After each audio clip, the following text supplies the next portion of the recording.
اس بات کا خطرہ ہے کہ تیز بارشیں ہوں گی تو کراچی کے اندر ایک مرتبہ پھر ہماری گلیاں سڑکیں جو ہے وہ جس طرح کا منظرنامہ پیش کریں گی وہ سب کے سامنے ہوگا۔ جو کام قابض میئر مرتضی وہاب صاحب کو پورے سال انجام دینا تھا وہ مانسون کی بارشوں سے چند دن پہلے شروع کیا جاتا ہے، یعنی نالوں کی صفائی کا کام۔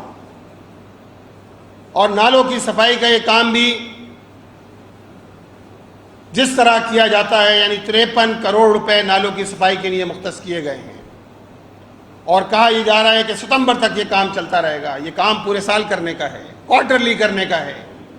جب اداروں کے درمیان کوئی کوارڈینیشن نہ ہو، جب Sindh solid waste management board اپنا کام نہ کر رہا ہو، مرتضی وہاب صاحب کو یہ توفیق نہیں ہوئی کہ وہ ٹاؤن چیئرمینز کو آن بورڈ لیتے، یعنی ٹاؤن چیئرمینز کو آن بورڈ لینے کے لیے تیار نہیں ہیں۔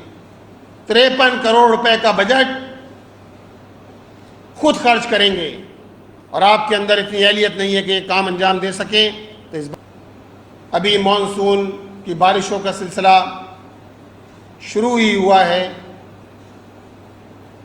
کہ ایک مرتبہ پھر شہر کراچی میں اربن فلڈنگ کا خطرہ ہے۔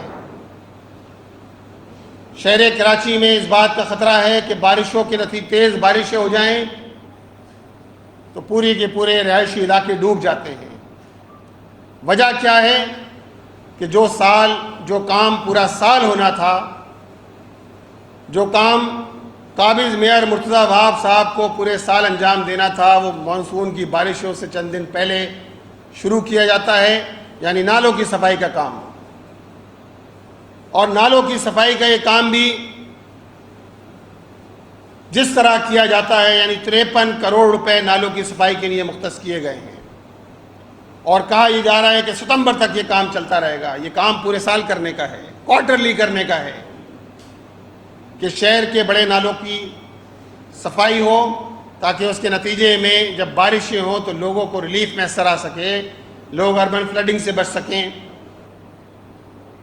اور شہر کی صورتحال سب کے سامنے ہے۔ یہ نالے جس طرح نالوں کی صورتحال ہے، ان نالوں میں تو شہر بھر کا کچرا لا کے ڈال دیا جاتا ہے۔ جب اداروں کے درمیان کوئی کوارڈینیشن نہ ہو، جب Sindh solid waste management board اپنا کام نہ کر رہا ہو، جب نالوں کی صفائی نہ ہو رہی ہو، نالوں کے اندر کچرا جا رہا ہو، تو یہ کام تو پھر روزانہ کی بنیاد پر کرنے کا ہے، صفائی کا کام۔ اور آپ نے اس پورے عمل کے اندر مرتضی وہاب صاحب کو یہ توفیق نہیں ہوئی کہ وہ ٹاؤن چیئرمینز کو آن بورڈ لیتے، یعنی ٹاؤن چیئرمینز کو آن بورڈ لینے کے لیے تیار نہیں ہیں۔ 53 کروڑ روپے کا بجٹ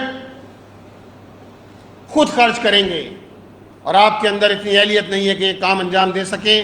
تو لہٰذا اس بات کی بھی ضرورت ہے کہ جو ہمارے مختلف ایمرجنسی ادارے ہیں 1122، اسی طرح ریسکیو کے یہ ادارہ 1122 ہو، پروونشل ڈیزاسٹر مینجمنٹ اتھارٹی ہو، یا پھر Karachi water and sewerage corporation کی ایمرجنسی سروس ہو، یہ ساری جتنے بھی ادارے ہیں ان کو ان سارے حالات کے لیے ان کو اس بات کی ضرورت ہے کہ آن بورڈ لیا جائے۔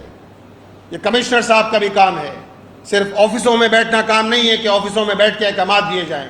ان سارے اداروں کو آن بورڈ لینا میئر کی ذمہ داری ہے، کمشنر کی ذمہ داری ہے کہ ان سارے اداروں کو آن بورڈ لیا جائے اور کراچی کے شہریوں کو آنے والی بارشوں میں ریلیف میسر آ سکے۔